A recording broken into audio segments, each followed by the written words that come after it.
ഹരേ കൃഷ്ണ. സത്യം വരം ധീമഹി. നാളെ കുചേല ദിനമാണ്. ധനുമാസത്തിലെ 30 ബുധനാഴ്ചയാണ് സാധാരണ കുചേല ദിനമായിട്ട് ആചരിക്കാറുള്ളത്. ഭാഗവതം ദശമസ്കന്ധത്തിലെ 50-51 അധ്യായങ്ങളിലായിട്ടാണ് കുചേല ചരിതം വരുന്നത്. സാന്ദീപനി മഹർഷിയുടെ ആശ്രമത്തിൽ വിദ്യ അഭ്യസിക്കുന്ന സമയത്ത് രാമകൃഷ്ണന്മാരുടെ സതീർത്ഥനായിരുന്നു സീതാമാവ് അല്ലെങ്കിൽ കുചേലൻ എന്ന ബ്രാഹ്മണൻ.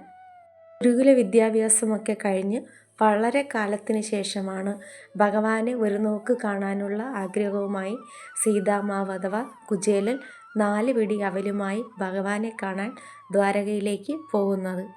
കുചേലനെ ദൂരെ നിന്ന് കാണുന്ന സമയത്ത് തന്നെ ഭഗവാൻ ഓടിച്ചെന്ന് കുചേലനെ കെട്ടിപ്പിടിക്കുകയാണ്. യഥാർത്ഥ സുഹൃത്ത് ബന്ധങ്ങൾക്ക് കാലം ഒരു തടസ്സമേ അല്ല എന്നതാണ് അവിടെ കാണിക്കുന്നത്. പഴയ ഗുരുകുല വിദ്യാഭ്യാസ കാലത്തെ വിശേഷങ്ങളൊക്കെ പറയുന്നതിനിടയ്ക്ക് ഭഗവാൻ ഒരു കാര്യം നമ്മളെ പഠിപ്പിക്കുന്നുണ്ട്. എന്താണെന്ന് വെച്ചാൽ, ഗുരുവിൻ്റെ അനുഗ്രഹമില്ലാതെ ആർക്കും ഒരിക്കലും ഒന്നും നേടാൻ സാധിക്കില്ല എന്നുള്ളതാണ്. ഗുരുരനുഗ്രഹേണൈവ പുമാൻ പൂർണ്ണ പ്രശാന്തയെ.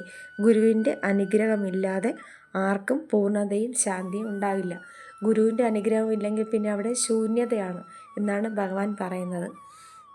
അപ്പോൾ ഭഗവാനും കുചേലനും തമ്മിലുള്ള ഈ ഒരു കൂടിക്കാഴ്ചയുടെ ദിനമായിട്ടാണ് നമ്മൾ കുചേല ദിനം ആചരിക്കുന്നത്.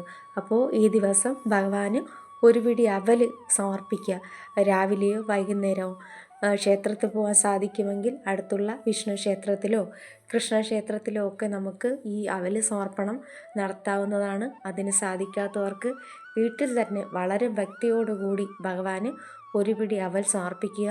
കൂടുതൽ കാര്യങ്ങളൊന്നും ഭഗവാനോട് ആവശ്യപ്പെടാതിരിക്കുക. വളരെ സ്നേഹത്തോടെ ഭഗവാന് അവൽ സമർപ്പണം മാത്രം നടത്തുക.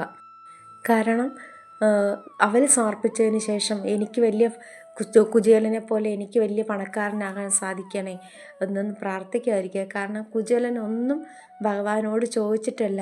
ദ്വാരകയ്ക്ക് സമാനമായ ഒരു കൊട്ടാരവും അതേ സമ്പൽ സമൃദ്ധിയും ഒക്കെയാണ് ഭഗവാൻ കുചേലന് നൽകിയത്.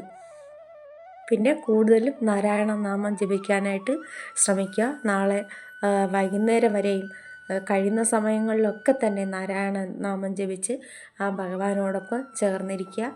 അവൽ സമർപ്പണം നടത്തുക. എല്ലാവർക്കും ഭഗവാന്റെ അനുഗ്രഹം ഉണ്ടാകട്ടെ എന്ന് പ്രാർത്ഥിക്കുന്നു.